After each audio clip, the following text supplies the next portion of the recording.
Welcome to the Art Lady channel. Today we're going to be making a cornucopia. And a cornucopia is a basket with a curly tail. It kind of flips up and around and looks like a horn. It's actually called a cornucopia because it's a Latin word, and in Latin, cornucopia means horn of plenty. And the basket is actually horn-shaped. And people would fill these baskets with their harvest that they raised all summer and fall. And so that's why it was called the Horn of Plenty, because the basket would be filled with all kinds of delicious fruits and vegetables. So now we're going to go ahead and sketch out our Horn of Plenty first. To start off our Horn of Plenty, or cornucopia, we want to create the basket first.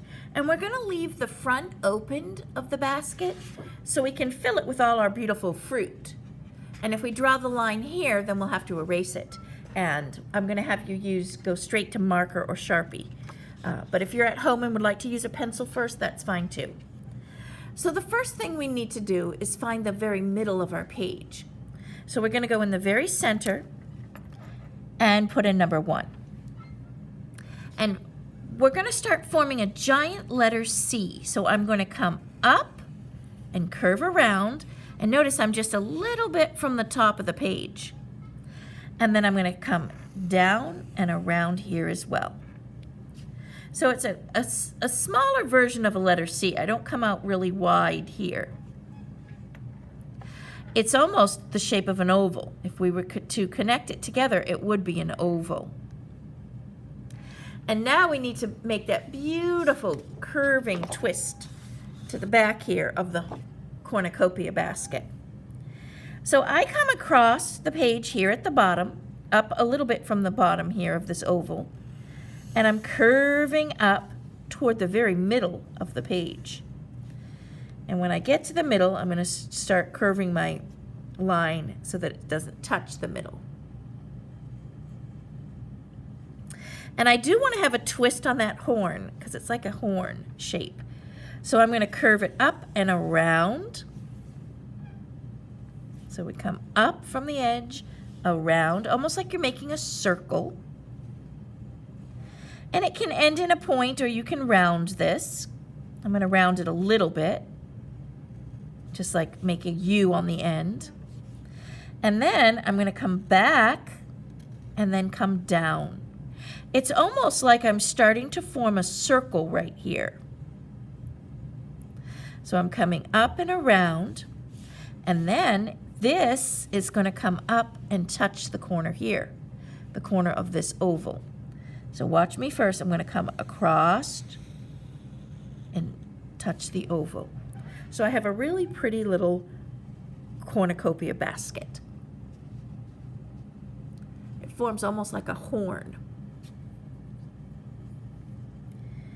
Now we're going to fill it with all kinds of fruit and vegetables and things from the harvest. So let's look at some of the things I have here. And this worksheet is on my Patreon channel.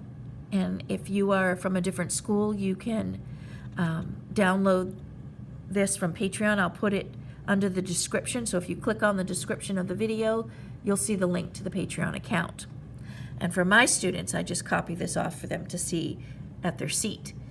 But we can fill this with strawberries. You can fill it with all your favorite fruits and vegetables that you love.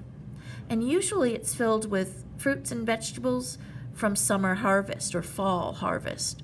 In the fall, the pilgrims would have harvested all kinds of foods, and other cultures too. They have these horns of plenty that they put on their tables to show the great harvest.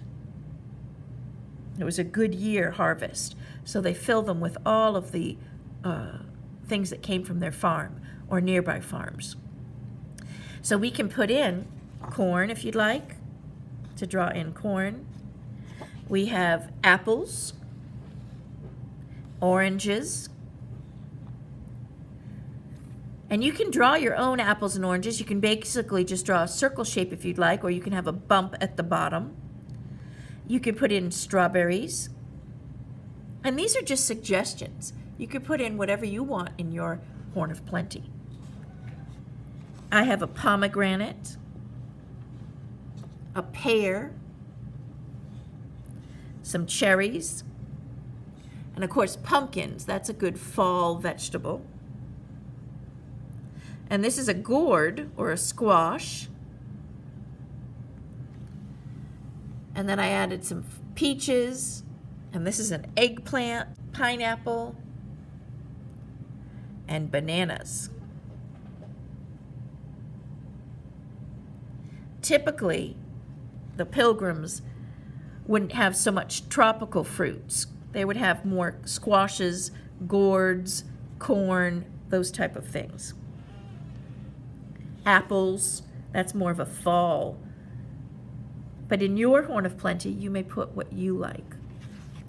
And when you go ahead and do that, I'm just going to start here. You can have the vegetables and fruits spilling out on the table here. So we can start off, if you want to start at the top here, we can start off with a fruit or vegetable. And you can draw your own, or you can draw it with me. I'm going to just draw a large orange right here. And then I'll put the little center at the bottom and some lines coming out. And that fills my opening here. And if you want to have an apple, we can have an apple behind it. Now when we add the next item in our Horn of Plenty, you want it to be behind this. So I'm going to curve down and around. And I'm going to curve around here for the apple. And then we can add the apple leaf or the stem. And then we can add a leaf. So I'm curving out and curving back. And then you can add the little veins of the leaf if you'd like.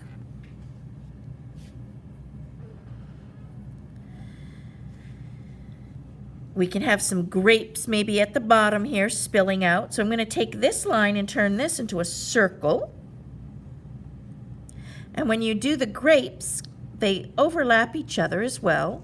So a circle here. See where I stop? I'm curving up and around, up and around,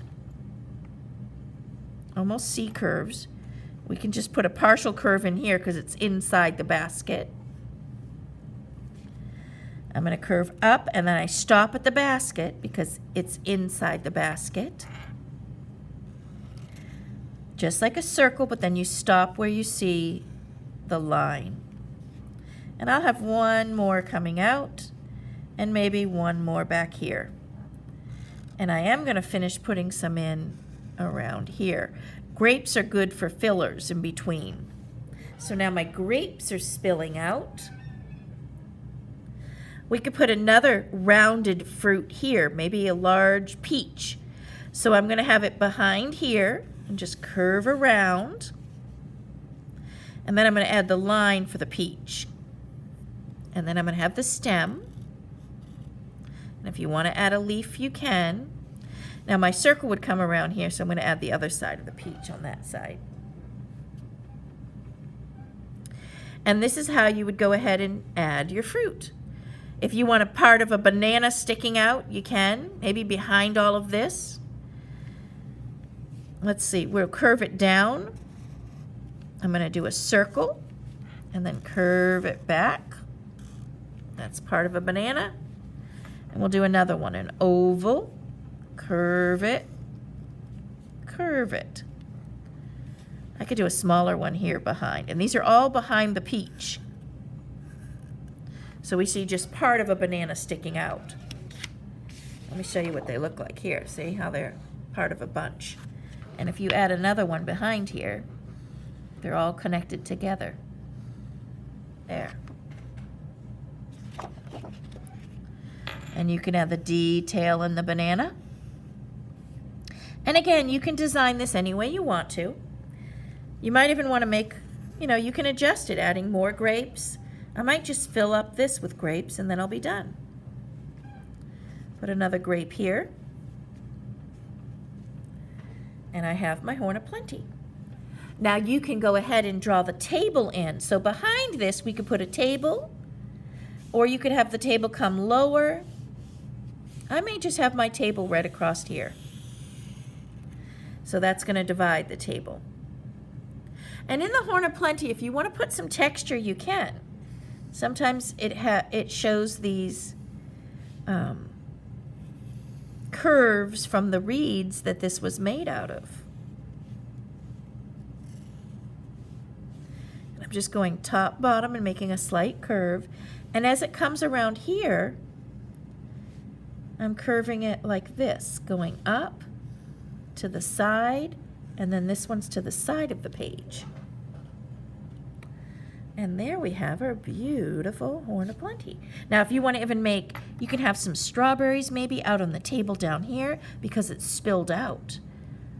And a strawberry, I do a little kind of a W. And then I come up, up.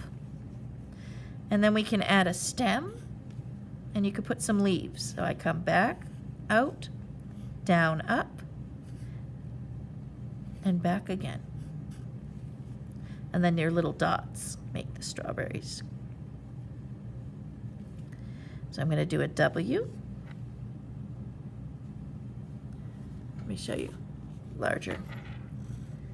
Up, up, around,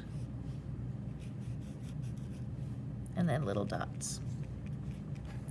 And I'm going to put a strawberry on its side here because it's, and if it's easier, you can turn your paper to your side.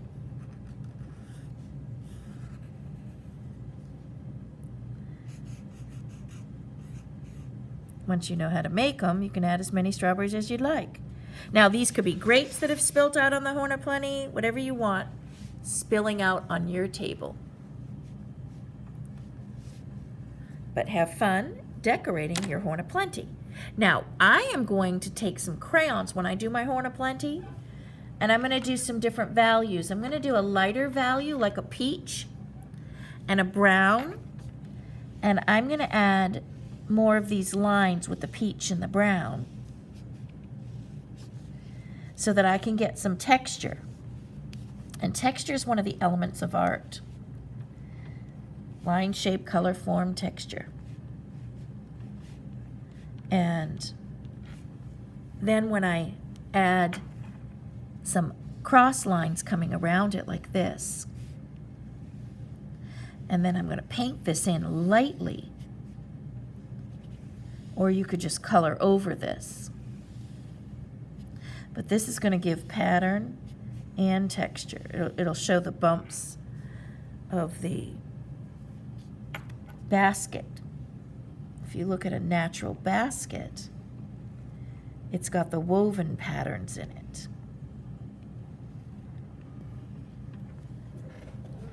And then if I paint light brown on the top, it's going to come out really nice as a wash. I'll show you what that looks like. What I do is a wash of brown, and that means it is brown that is watered down. So you take your watercolor paints, you add water to it, swirl it, and then I'm adding a little bit more water and barely touching the paint. That way when I come across, it's going to resist, meaning it will pop off the crayon. And I will see some of these line textures that I have painted. And when it pops off, it gives a nice texture. And it gives an interesting pattern to the basket.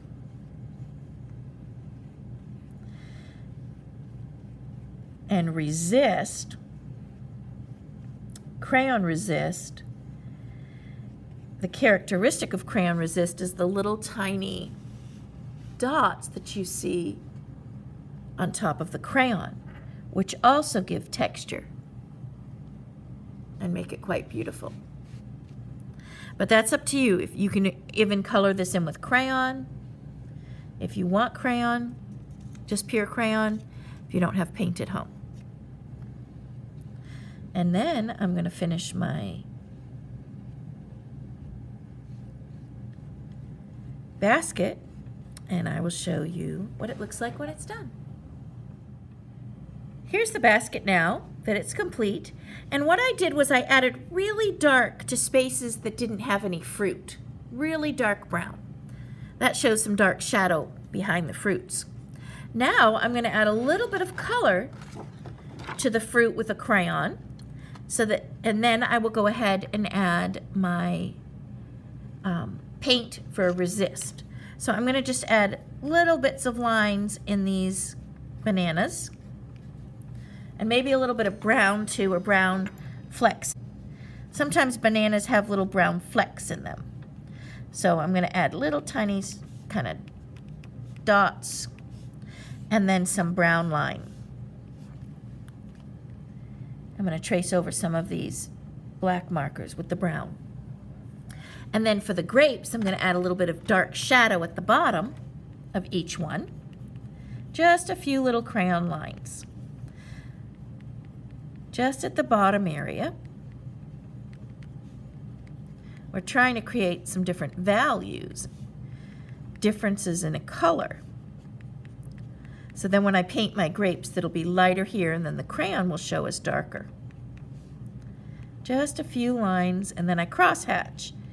Draw a few lines down and a few lines over. And then I will paint this in. And this is what it looks like with the crayon, a little bit of crayon at the bottom of each of the fruits. I added a little bit of highlight colors and shadows. And here is the completed cornucopia with just a very light wash of color on top of the crayon. I hope you enjoyed the lesson, and if you do, go ahead and like this video, and if you haven't already subscribed, don't forget to subscribe.